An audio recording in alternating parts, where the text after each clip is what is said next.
February 23, 1945, Mount Suribachi, Iwo Jima. Private First Class Tadashi Yamamoto crouched in a concrete bunker, hands trembling as he wrote words that would have earned him execution if discovered by his own officers. The Marines are not human. They do not die like other men. Everything we were told about American weakness was a lie. Through the firing slit, he had just witnessed something that contradicted every assumption drilled into him during training. 6 Marines had stormed his position under withering machine gun fire. 3 fell, but the others kept advancing. When his comrades unleashed a grenade barrage, 1 Marine absorbed the blast with his own body to shield his squad, then continued fighting with catastrophic wounds until he physically could not hold his weapon. The survivors took the position within minutes. 21,000 Japanese defenders occupied Iwo Jima, dug into 18 kilometers of tunnels and fortifications. They had been promised they faced soft American troops who would break under pressure. What they encountered instead would shatter every military assessment the Imperial Japanese Army had made about their enemies. The mathematics of this miscalculation were being written not in strategic plans, but in the savage reality of close-quarters combat that would leave 26,000 Marines as casualties in just 36 days. The collapse of Japanese confidence had begun long before Iwo Jima. August 7, 1942, Guadalcanal in the Solomon Islands. Corporal Hideo Takahashi, veteran of the China campaign where Japanese forces had seemed invincible, wrote in his diary after the first week of fighting, "The Americans who landed are different from any enemy we have faced. They do not retreat when surrounded. They do not surrender when their position becomes hopeless. Most disturbing, they fight at night as if darkness gives them strength rather than fear." Guadalcanal was Japan's first defensive battle in the Pacific, and the Imperial Japanese Army expected an easy victory over inexperienced American forces. The 1st Marine Division that came ashore numbered just over 16,000 men. Japanese military intelligence had described Marines as elite troops, yes, but still Americans, products of a soft democratic society that valued individual comfort over collective sacrifice. Within days, every assumption proved catastrophically wrong. Lieutenant Shigeru Fukudome commanded a reinforced company ordered to retake Henderson Field on the night of August 20th. His unit of 200 men had defeated Chinese divisions 3 times their size. They advanced in textbook fashion, confident that Americans would panic in darkness. The Marines were waiting in carefully prepared positions with interlocking fields of fire. Fukudome's company walked into a killing ground. What happened next defied everything in Japanese tactical doctrine. Rather than fortify and defend, the Marines immediately counterattacked into the darkness, using automatic weapons with devastating precision. Fukudome's diary, recovered after his death 3 days later, recorded his shock. "They attacked us in the night. We are the ones who attack at night. They moved through jungle we considered impenetrable. They killed in silence, then vanished. By dawn, 90 men remained from my company." The Americans had suffered 12 casualties. The pattern repeated across Guadalcanal.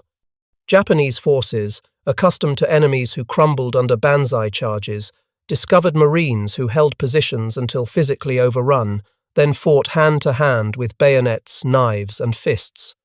Sergeant Kenji Matsumoto, who survived 4 months on Guadalcanal before evacuation, wrote in a letter intercepted by American intelligence, "We were taught the Americans are individualistic, that they will not sacrifice for their comrades. This is false. I watched a Marine machine gunner continue firing with both legs shattered until Japanese infantry killed him at arm's length. His assistant immediately took the weapon and continued firing. We lost 40 men to that position. The Marine training that created such soldiers baffled Japanese military analysts. Private Yamamoto, who would later face Marines on Iwo Jima, first learned of them during intelligence briefings in 1943. The instructor, a staff officer who had interrogated captured Marines, seemed genuinely disturbed. The American Marines undergo training that would be considered criminal abuse in any civilized army. They are broken down mentally and physically, then rebuilt into something that barely resembles the soft civilians who entered. They are taught to view death in combat as honorable, to never surrender, to fight until physically incapable. This sounds familiar, yes? They have copied our Bushido, but added something we did not anticipate: American industrial capacity. The combination proved devastating. Japanese soldiers trained in the code of Bushido expected death before dishonor, but they fought with equipment increasingly inferior to American weapons. Marines underwent training nearly as harsh as Japanese soldiers endured, creating warriors just as willing to die. But those Marines landed with overwhelming firepower that made Japanese positions untenable.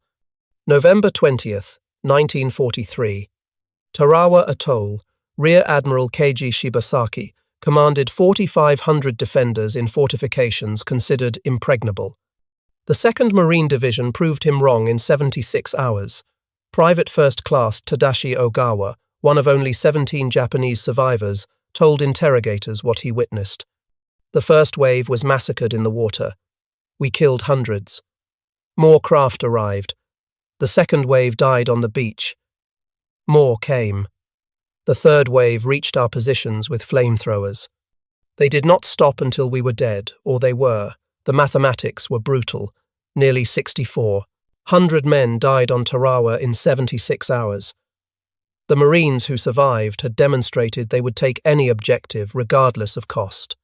Documents captured on Saipan in 1944 revealed Japanese intelligence reports describing Marines as, quote, shock troops displaying fanatical devotion to objectives. Marines refuse orders to retreat and will counterattack even when tactically disadvantaged. Casualties inflicted on Marines do not degrade unit effectiveness until the unit is completely destroyed. End quote. This classification emerged from systematic study. Captain Yoshio Kobayashi, who survived Guadalcanal, provided detailed comparisons. American Army infantry tactics are sound and conventional. The Marines operate differently. They advance aggressively regardless of casualties. They accept casualty rates that would cause any rational commander to halt. This is unprecedented. The speed of Marine operations proved as devastating as their firepower. Lieutenant Colonel Kunio Nakagawa, who commanded on Peleliu, planned defenses based on previous campaigns where American forces paused after landings. The Marines never paused. They landed September 15th at 08:30 and controlled half the airfield by nightfall. Nakagawa's diary recorded his shock. My defensive plan collapsed because it assumed the enemy would act rationally. The Marines do not act rationally. They act with total commitment regardless of circumstances. This total commitment manifested in ways that seemed suicidal to Japanese observers, but proved devastatingly effective. Sergeant Kenji Matsumoto, captured on Bougainville, described watching a Marine platoon assault a fortified hilltop position. The approach was across open ground, swept by machine gun fire from 3 bunkers. Japanese doctrine would have required extensive artillery preparation, followed by infantry assault under smoke cover. The Marine lieutenant assessed the position for perhaps 30 seconds, then ordered the assault with no preparation. The platoon charged directly into the fire. 7 men fell in the first 20 seconds. The survivors reached the first bunker and destroyed it with grenades and demolition charges. 3 more men fell assaulting the second bunker. The remaining Marines took it. The third bunker fell to the last 5 men standing. The platoon suffered 12 casualties from 37 men to take a position we considered impregnable. The entire action took 4 minutes from order to completion. This was not courage. This was systematic application of acceptable casualties to achieve objectives faster than we could respond. The concept of acceptable casualties horrified Japanese officers trained to value their soldiers' lives within the context of achieving objectives. Marines calculated casualties as the cost of victory and paid that cost without hesitation when the objective warranted it. This created a psychological advantage beyond material superiority. Japanese commanders, knowing Marines would accept 50% casualties to take a position, faced impossible decisions: defend with insufficient force and lose the position. defend with adequate force but weaken other positions, abandon the position and cede terrain. Every option led to defeat. The only variable was timing. Major Yoshitaka Hori, senior staff officer on Iwo Jima who survived the battle, analyzed this dilemma in post-war interrogations. General Kuribayashi understood that we could not stop the Marines. Our defenses were designed to delay them and inflict maximum casualties. We succeeded brilliantly at inflicting casualties. Over 20,000 Marines were killed or wounded in 36 days. This would have destroyed any other military force's ability to continue offensive operations. The Marines reinforced and continued attacking without any reduction in intensity. We calculated that inflicting 10,000 casualties would halt their advance for at least a week. They suffered 10,000 casualties in the first week, and their advance never slowed. This revealed the fundamental imbalance. They could replace casualties faster than we could. They had 50 Marine divisions in the Pacific Theater or training in the United States. We had finite defenders on each island. Mathematics dictated our defeat.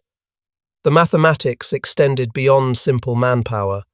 Marines landed with logistical support that enabled sustained operations at intensities Japanese forces could not match. Second Lieutenant Toshio Yamamoto, captured on Saipan, witnessed the contrast firsthand during a nighttime infiltration. I led a patrol to observe American positions 3 days after their landing. We expected to find exhausted troops with limited supplies, as Japanese forces would have been after 3 days of intense combat on a contested beachhead. Instead, we found Marines eating hot food, receiving ammunition resupply by truck, with medical tents treating taumaturm, wounded, and rest areas where units rotated off the line. Their supply dumps contained more ammunition than my entire regiment possessed. They had mobile kitchens preparing fresh meals. They had portable showers and laundry facilities. They were fighting the most intense battle of the Pacific War and living better than we did in garrison. This demonstrated that defeating them was impossible. They would never run out of food, ammunition, medicine, or replacements. We would. The relentless American logistics created a form of attrition warfare that favored Marines despite higher initial casualties. Japanese defenders fought from fixed positions with limited supplies and no reinforcement. Every casualty was permanent. Every round of ammunition expended could not be replaced. Marines fought from an expanding beachhead with supplies arriving daily by ship and air. Casualties were evacuated and replaced. Ammunition was unlimited. The longer a battle lasted, the weaker Japanese defenders became while Marines grew stronger. This dynamic proved decisive on Peleliu, where Colonel Nakagawa's defense lasted from September 15th to November 27th. 1st Marine Division suffered such heavy casualties that it was withdrawn and replaced by elements of 81st Infantry Division in October. A 2nd Marine Division continued operations until Army units relieved them. The battle that Japanese planners expected to last 1 week lasted 11 weeks. Japanese defenders inflicted over 10,000 American casualties, but the Americans could afford those losses and continue attacking. Japan could not afford to defend every island at such cost. The arithmetic was unsustainable. The unsustainability became clear to Japanese military leadership by mid-1944.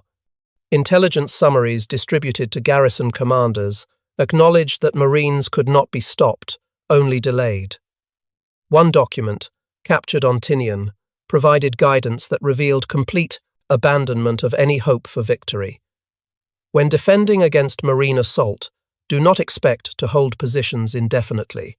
The objective is to delay the American advance sufficiently to enable other strategic objectives. Each day of resistance is valuable. Each Marine killed or wounded is valuable. But understand that the position will fall.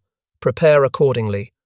Stock positions with maximum ammunition, create redundant defensive positions, plan to fall back in stages. Accept that you will likely die in the defense. Your sacrifice buys time for the Empire. There is honor in this sacrifice even without victory. This grim calculus defined Japanese defensive strategy for the final year of the Pacific War, defenders no longer fought to win battles. They fought to make those battles so costly that Americans might negotiate rather than invade Japan itself. Marines, by accepting casualties that would have forced other armies to halt, negated this strategy. They paid the price demanded and continued advancing. No cost was too high, no position was too strong. The offensive never stopped. Private Tadashi Ogawa, one of the few survivors from Tarawa, later described the psychological impact of facing such an enemy. After the first day of battle, we knew we would lose. The Marines had landed in overwhelming force. They had naval gunfire that destroyed our positions. They had air support that bombed us continuously. But we still believed we could make them pay such a terrible price they would reconsider future invasions. Then we watched them continue attacking despite horrific casualties. They walked through machine gun fire that killed dozens. More Marines came behind them. We killed them too. More came. We fought for 3 days with absolute commitment. We inflicted thousands of casualties. We died almost to the last man, and the Marines took Tarawa on schedule. They paid the price we demanded and continued their advance across the Pacific. That was when we understood the war was lost. An enemy who will pay any price to win cannot be defeated by making victory expensive. This realization spread through the Japanese military as survivors from each battle carried their experiences to the next.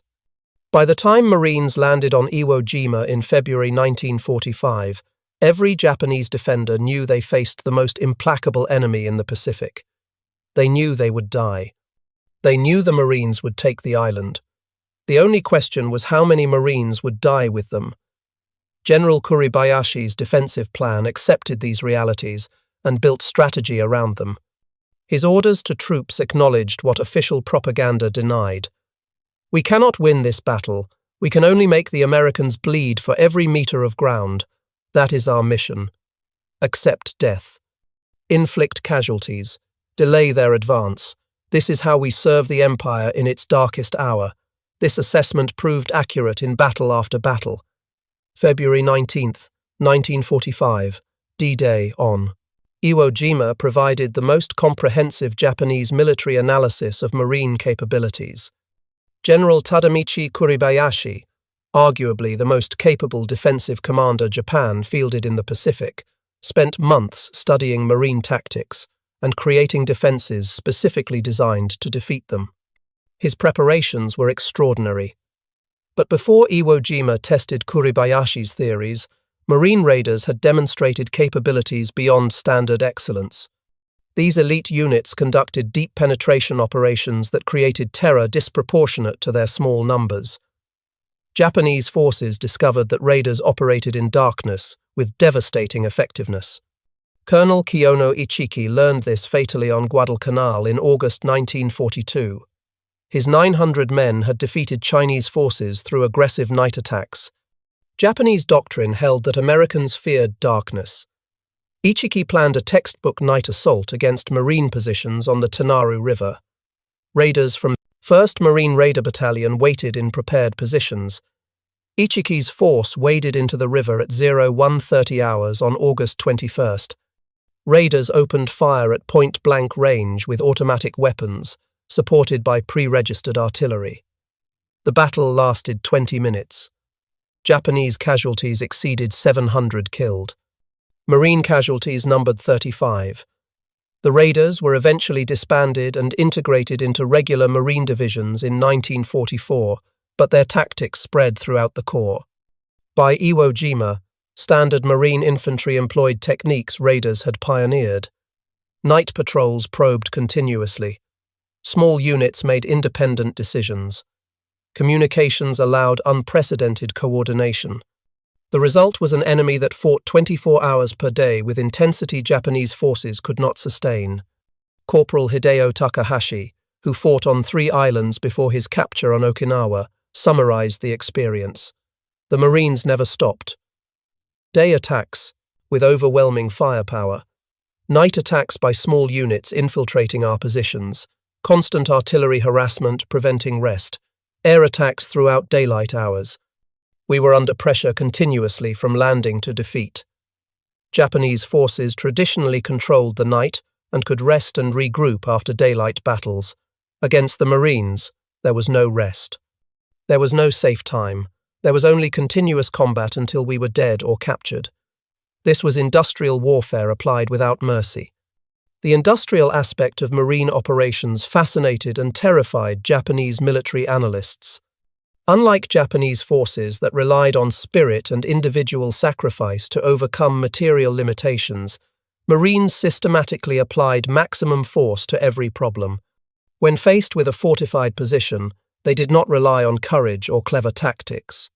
They identified the position, called in artillery that fired hundreds of shells to destroy it, brought forward tanks with flamethrowers to burn out survivors, then sent infantry to secure the position. If resistance continued, naval gunfire from destroyers or battleships would obliterate the entire area. This methodical destruction was horrifying in its efficiency. Second Lieutenant Saburo Endo, artillery forward observer on Saipan, watched Marine combined arms tactics during the June 1944 invasion. His diary recorded detailed observations. The Marines landed under covering fire from warships that fired continuously for 3 hours before the first landing craft touched the beach. Aircraft bombed our positions for 2 hours before the landing. When Marines came ashore, every movement was supported by tanks, artillery, naval gunfire, and airstrikes. They advanced slowly and carefully, destroying everything in their path. When we stopped them at prepared positions, they called in battleship fire that literally erased hills from the landscape. They did not try to overcome our positions through courage or clever tactics. They used overwhelming force to eliminate the positions, then advanced. This is not warfare as we understand it. This is industrial destruction, applied systematically until resistance becomes impossible. We fought with rifles and light machine guns. They fought with an entire industrial nation's resources. Endo's observations captured what many Japanese soldiers realized too late. The Pacific War was not a test of warrior spirit or tactical excellence. It was a contest between Imperial Japan's limited industrial base and America's overwhelming production capacity. Marines were the cutting edge of that production capacity, warriors trained to exploit American advantages ruthlessly while accepting casualties that leveraged superior numbers and replacements. Against such an enemy, Japanese courage and tactical skill meant nothing. The outcome was mathematically determined from the start. Only the duration and cost remained variable. Kuribayashi banned the banzai charges that had wasted Japanese lives in previous battles. He created a defense in depth that channeled Marines into killing zones, covered by multiple bunkers. He positioned artillery to deliver devastating fire on landing beaches. He built 11 miles of tunnels connecting 1,500 cave positions. Every approach was registered for mortar and artillery fire. The beach was a death trap. 3 Marine divisions, 70,000 men, landed on Iwo Jima on February 19th. Kuribayashi's defences worked exactly as planned. Naval bombardment barely scratched the fortifications. Marines landed in neat waves and immediately took catastrophic casualties. Within minutes, the black volcanic sand was covered with dead and wounded. Japanese artillery observers called down perfectly coordinated fire. The assault seemed to be failing. Then something happened that Kuribayashi had not anticipated, though he should have from previous battles. The Marines did not withdraw to regroup. They advanced into the artillery fire. They found the gaps between Japanese positions and exploited them. When bunkers stopped the advance, demolition teams crawled forward under fire to destroy them. When those teams died, other Marines took their place. The attack never stopped. Private First Class Tadashi Yamamoto watched from his bunker as Marines assaulted the position to his right. His diary records the incomprehension Japanese defenders felt. A Marine flamethrower team approached the bunker. We killed the operator. His assistant picked up the weapon and continued. We killed him. A third Marine took the weapon. We wounded him severely. He continued firing until the weapon was empty. Then he threw grenades into the firing ports until we killed him. By then, demolition engineers had reached the bunker entrance. The position was lost. This happened 30 times in the first hour. How do you defeat men who will not stop? The answer, as Japanese defenders discovered, was that you could not. The brutal arithmetic of Iwo Jima demonstrated Marine doctrine in its purest form. 70,000 Marines landed, 26,000 became casualties, including nearly 7,000 killed.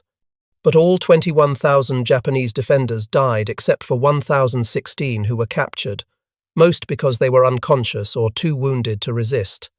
The Marines paid an almost unimaginable price, but they took every objective. Kuribayashi himself, who survived until late March 1945, wrote his final assessment in a message smuggled to Tokyo before the position collapsed.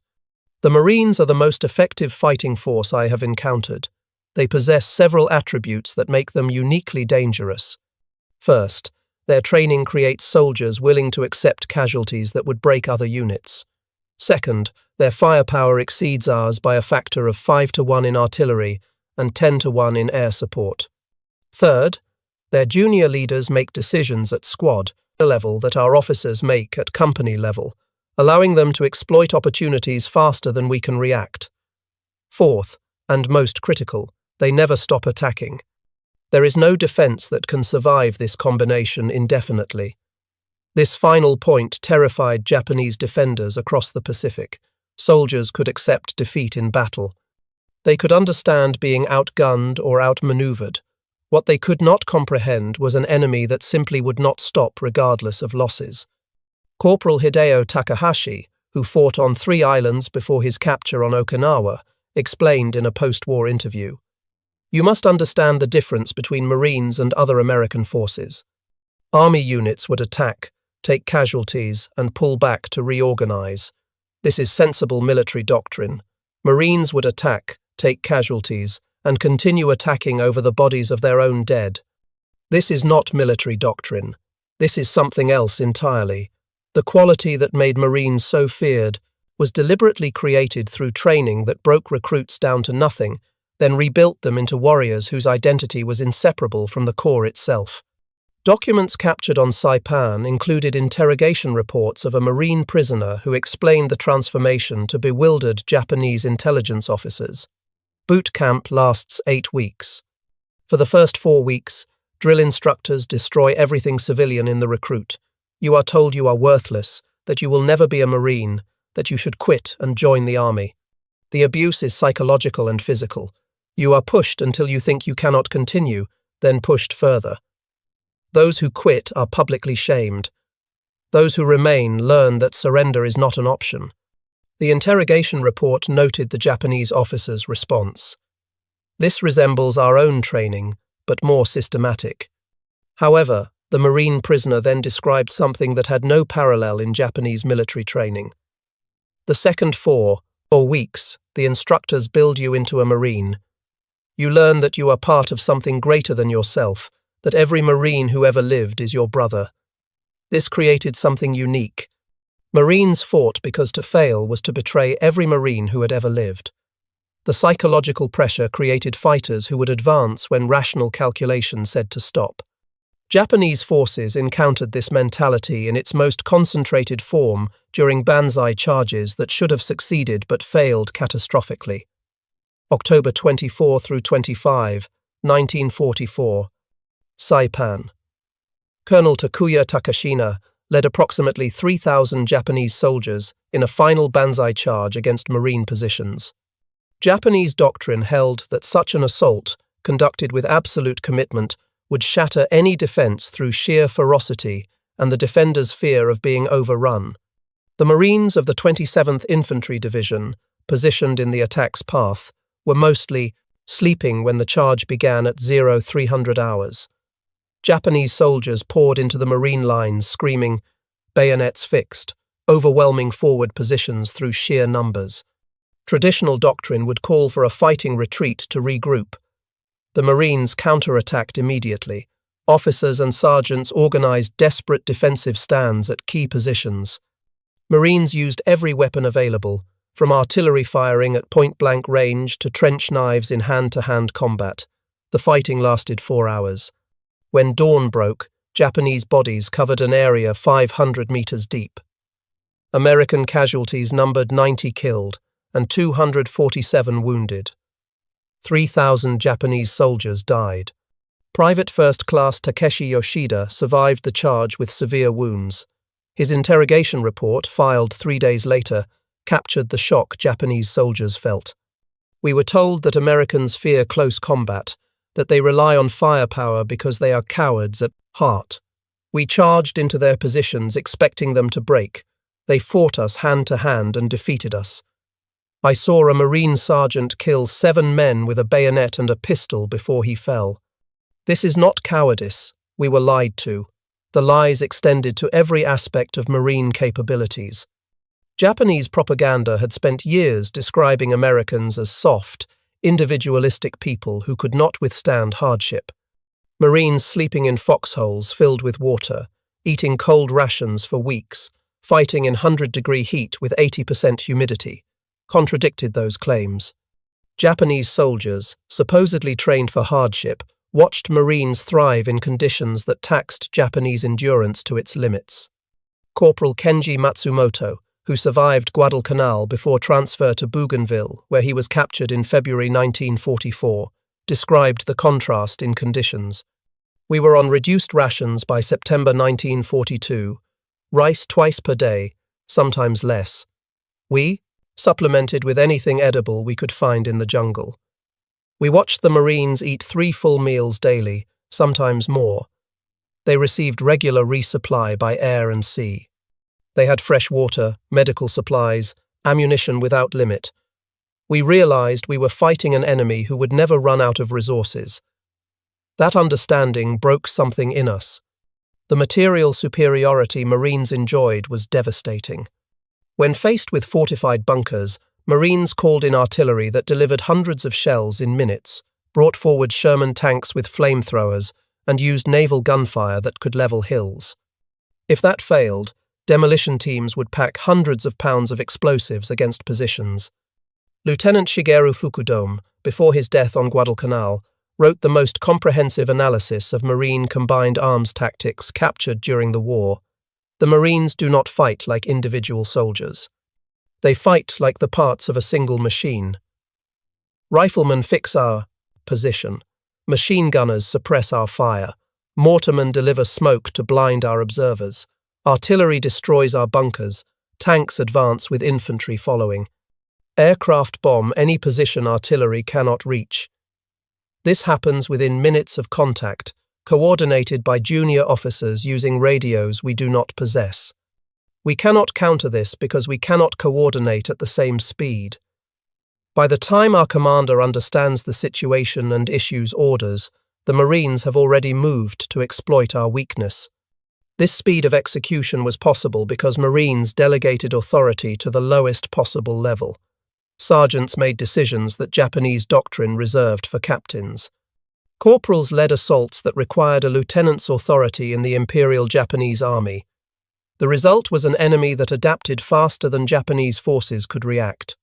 When a bunker stopped a Marine advance, a sergeant would immediately redirect the attack through a different approach while calling in, supporting fire, all without waiting for orders from above. Japanese defenders often found themselves fighting enemies who appeared in unexpected directions because Marines had identified and exploited weaknesses before Japanese commanders recognized they existed. The most feared Marine weapon was not rifles or artillery, it was the flamethrower.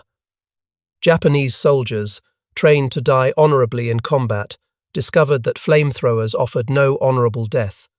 Corporal Hideo Takahashi, captured on Okinawa, with burns covering 40% of his body, described the psychological impact. We were taught to accept death in battle as glorious. Death by bullets, bayonets, artillery, these are warriors' deaths. Fire is something different. You watch flames approach your position, you smell comrades burning alive. You hear the screaming. There is no glory in this death. It is industrial slaughter. This is what the Marines understood that we did not. Modern war has no place for glory. It is about killing the enemy as efficiently as possible, using the best tools available. This realization came too late for most Japanese defenders. By 1944, every Japanese soldier in the Pacific knew that facing Marines meant facing the most lethal combination of training, equipment, and doctrine the Americans possessed. Intelligence reports distributed to garrison forces described Marines with a mixture of respect and dread that bordered on superstition. One document, captured on Tinian in July 1944, provided detailed guidance on defending against Marine assaults. The report acknowledged several facts that contradicted years of Japanese propaganda. First, Marines are physically larger and stronger than Japanese soldiers on average, due to superior nutrition since childhood. Second, Marines receive more ammunition, better weapons, and more reliable equipment than Imperial Japanese Army troops. Third, Marine training emphasizes marksmanship to a degree unmatched by Japanese forces. The average Marine rifleman can hit targets at ranges where our soldiers cannot. Fourth, Marines operate with air and naval support that we cannot match or counter. Fifth, and most critically, Marines are trained to believe surrender is unacceptable. They will fight to death or victory. There is no third option. The report then provided tactical guidance that revealed how thoroughly Japanese confidence had collapsed. When facing Marines, do not expect them to retreat. Do not assume casualties will degrade their morale. Do not believe superiority in numbers provides an advantage, as their firepower negates numerical superiority. Do not attempt banzai charges unless no other option exists, as Marines will slaughter charging troops with automatic weapons and artillery. Do not expect them to fear nighttime attacks, as they fight effectively in darkness. The only effective defense is prepared positions protected by interlocking fields of fire, with multiple fallback positions prepared in advance, and with the understanding that the position will eventually fall. The goal is not to stop the Marines, but to exact maximum casualties before the position is overrun. This defensive doctrine acknowledged reality but offered no path to victory. General Tadamichi Kuribayashi, preparing Iwo Jima's defenses in early 1945, understood this perfectly. He wrote to his wife in January, 1 month before the invasion. "I am asked to defend Iwo Jima against American Marines. This is a mathematical problem with only one solution. The Marines will land with 70,000 men. They will have complete control of sea and air. They will bring unlimited ammunition and supplies. They will attack until Iwo Jima falls. My mission is not to defeat them, that is impossible. My mission is to make them pay such a terrible price that the Americans will reconsider invading the home islands. Every day I keep them fighting is a day the Empire has to prepare. Every Marine killed is one less enemy in the final battle." Kuribayashi's strategy reflected the evolution of Japanese defensive doctrine from confident aggression to desperate attrition. The Marines who landed on Iwo Jima on February 19th faced defenses designed not to repel them, but to bleed them in ways that would destroy American resolve. Every bunker was positioned to require direct assault. Every cave entrance was covered by multiple firing positions. Every meter of ground cost lives to take. The strategy failed because it misunderstood Marine culture. High casualties did not break Marine morale. They reinforced it. Every fallen Marine demanded vengeance. Every day of brutal combat strengthened survivors' determination to win. The worse the fighting became, the harder Marines fought. This was incomprehensible to Japanese military thinking, which assumed that even fanatical troops had a breaking point. Private First Class Tadashi Yamamoto, who survived until March 10th before dying in his bunker, wrote his final diary entry the night before. "Tomorrow the Marines will reach this position.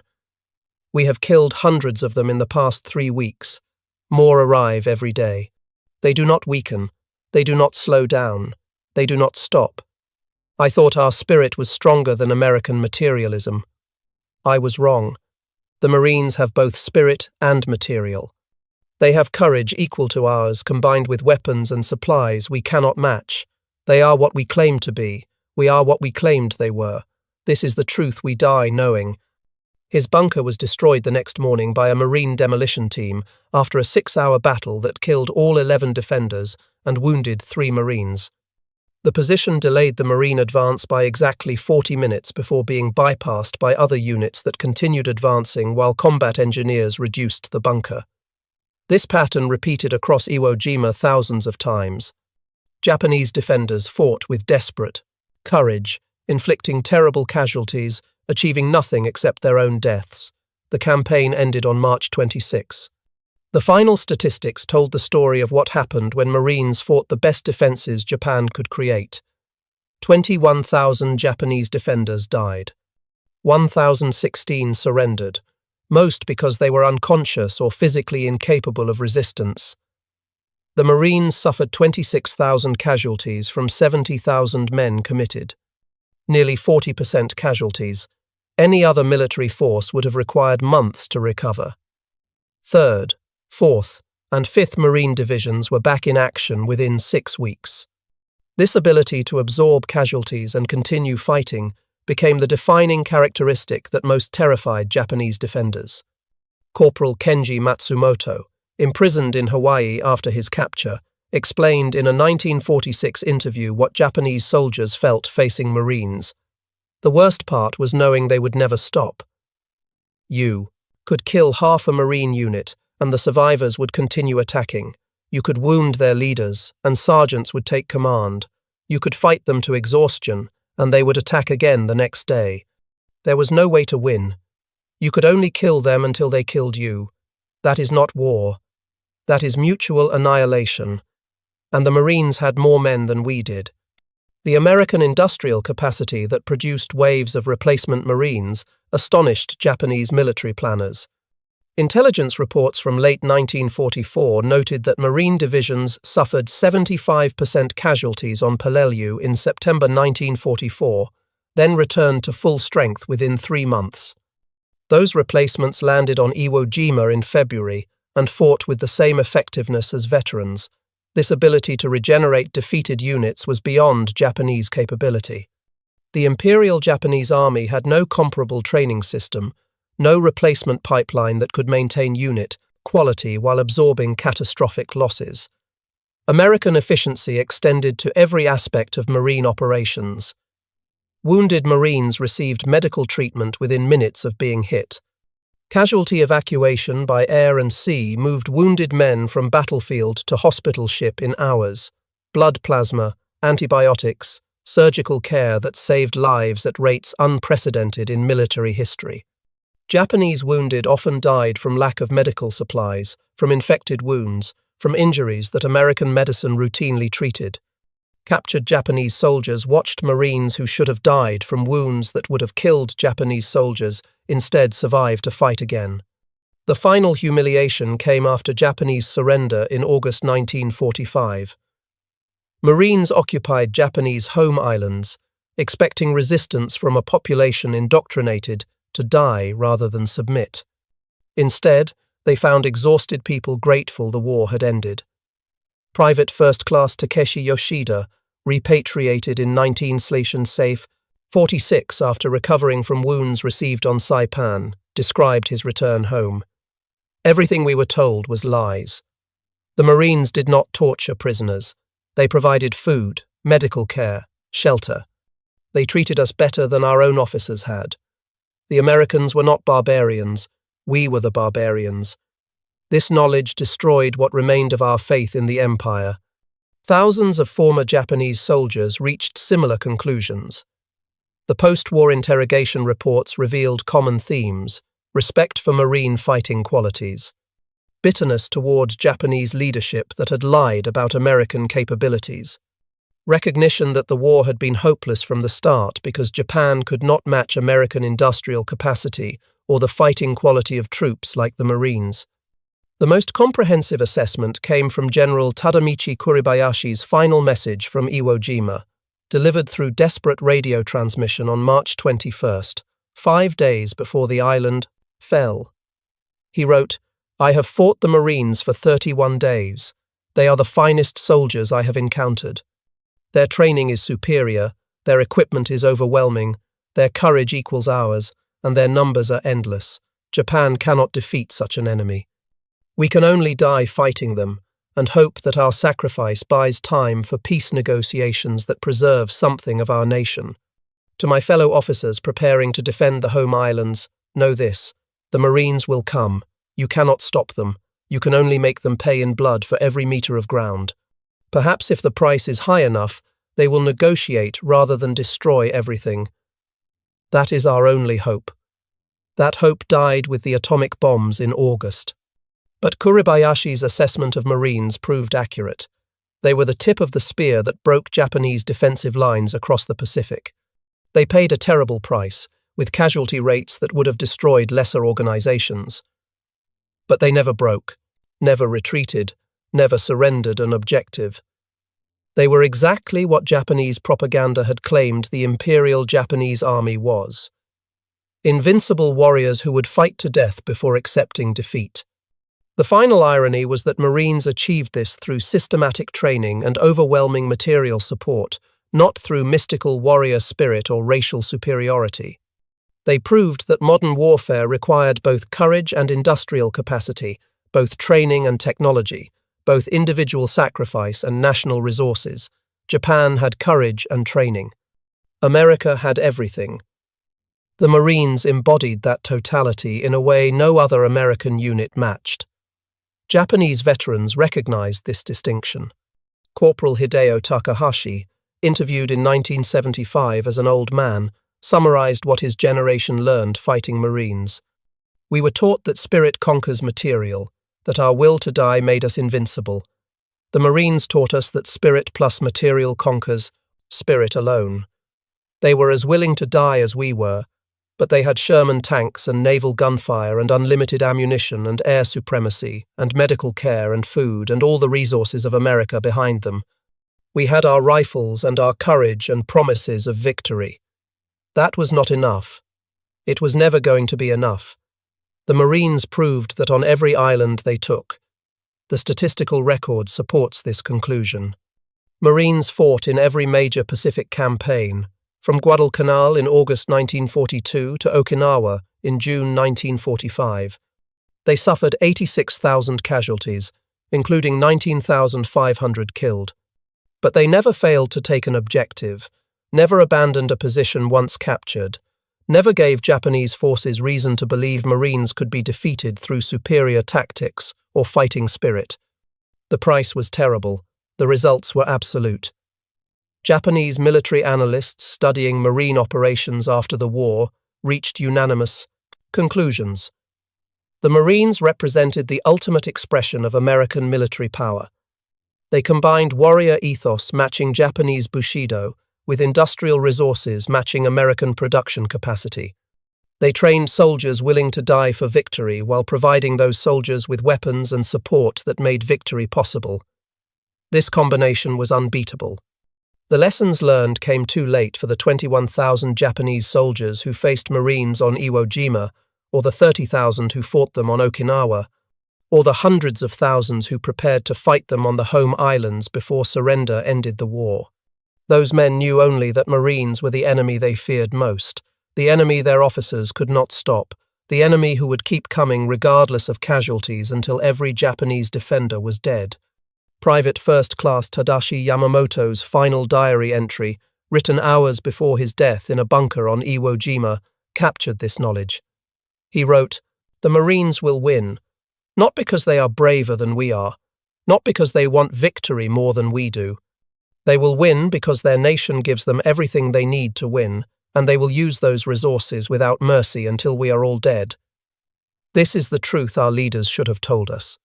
We are samurai fighting with swords against men with machine guns, who also have the spirit of samurai. There was never any hope. There was only death." His bunker fell the next day. The Marines who cleared it found his diary and forwarded it to intelligence officers who translated it and filed it among thousands of similar documents. The words captured a truth that Japanese soldiers across the Pacific had learned through brutal experience. Fighting the Marines was not like fighting other American forces. It was not like fighting British or Chinese or any other enemy. It was fighting an opponent who combined everything Japan claimed to possess with everything Japan lacked. That combination made the Marines the most feared enemy Japanese soldiers would face. The statistics tell part of the story, the battles tell more. But the words of Japanese soldiers who survived to tell of it reveal the complete picture.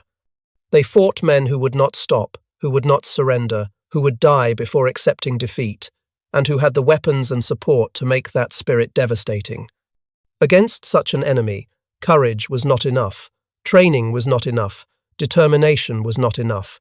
Nothing was enough except surrender or death. The Japanese military chose death. The Marines delivered it with systematic efficiency. That was why Japanese soldiers feared fighting the Marines more than any other unit. The Marines said they would take the objective, and they took it. They said they would accept any cost, and they paid it. They never stopped. Japanese defenders discovered that courage meant nothing when facing an enemy who matched their determination and exceeded their firepower by factors that made resistance futile. That was the lesson learned in blood from Guadalcanal to Okinawa. After the war ended and propaganda dissolved, Japanese veterans acknowledged the truth their leaders had hidden. The Marines were everything Japan claimed its soldiers were, backed by everything Japan could never provide. Against such an enemy, the war was lost before it began. The Marines proved it completely, one island at a time, at a cost measured in thousands of lives on both sides.